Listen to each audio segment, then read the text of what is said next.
తలుపులు తీస్తారా? పార్టీని కేసీఆర్ టచ్ చేయలేకపోయాడు. 7 మంది ఉన్న వాళ్ళమే ఇవాళ తెలంగాణ రాష్ట్రంలో కాంగ్రెస్ పార్టీ అధికారంలో వచ్చింది. దట్ ఈస్ రేవంత్ రెడ్డి గారు. రేవంత్ రెడ్డి గారి నాయకత్వం, రేవంత్ రెడ్డి గారి టీం పనిచేసింది కాబట్టి ఇవాళ తెలంగాణ రాష్ట్రంలో కాంగ్రెస్ పార్టీ ప్రజలు మాకు ఇచ్చిన ఒక గొప్ప అవకాశం. మేము గర్వంగా ఫీల్ కాము. మేము అంటే వాళ్ళు మాకు ఇచ్చిరని పెద్ద ఏదో కళ్ళు నెత్తికెక్కే విధంగా మేము ప్రవర్తించాం.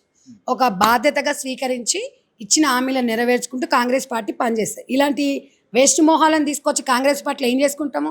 తండ్రినే కాదన్నది, ఇవాళ అన్ననే కాదన్నది, డబ్బు కోసం రిలేషన్నే కాదన్నది. ఏం చేసింది? సరే, బీఆర్ఎస్ పార్టీ ఏం చేసి బీఆర్ఎస్ పార్టీ నువ్వు ఆగం చేసిపోయావు. బీఆర్ఎస్ తీసుకెళ్లి బీజేపీలో కలుపుతున్నారని కూడా మాట్లాడుతున్నాను. మేము అప్పుడే చెప్పినాం కదా, ఎంపీ ఎలక్షన్లు అప్పుడే చెప్పినాం. మేము కరెక్ట్ పర్సన్స్ని పెట్టలేదు.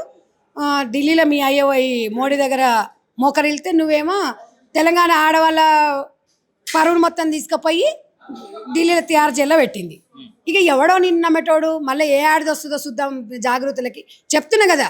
సంతోషంగా ఉచితంగా స్వచ్ఛందంగా అయితే రాదు మేడం. ఒకవేళ నిజంగానే కొత్త పార్టీ పెడితే ఇదే తెలంగాణ రాష్ట్రంలో ఆమెకి ఎటువంటి సీట్స్ వచ్చే అవకాశం ఉంది? ముఖ్యంగా ఆమె వెనకాల ప్రజలు వస్తారా?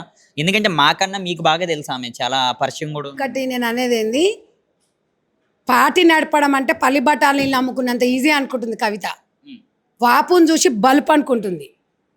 ఇలా అయ్యంబడుండు కాబట్టి నీకేం కనిపించలేదు. ఇప్పుడు వస్తుంది. నిజంగా నువ్వు పార్టీ పెట్టాలంటే ఫస్ట్ ఎమ్మెల్సీకి రాజీనామా చేసి బయటకు వచ్చినాక నేను వాయిస్ ఇస్తా ఆమె ఏంది అనేది.